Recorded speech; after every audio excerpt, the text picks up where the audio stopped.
अजित ऑटोबर्ड्सचे मालक अजित कदम यांची सन्माननीय उपस्थिती, त्यांच्याबरोबर आगंतुक उपस्थित असणारे शिंदे दोघाही मित्रांचं या ठिकाणी स्वागत करत असताना अतिशय आनंद होतोय. अतिशय सुंदर असा हा यादीचा समारंभ या ठिकाणी संपन्न होतोय.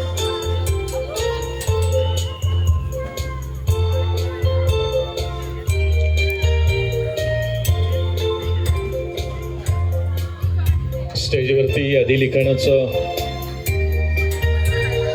काम सुरू आहे मंडळी, आणि या यादी लिखाणासाठी पंच म्हणून दोन्ही भावकीतील मंडळी या ठिकाणी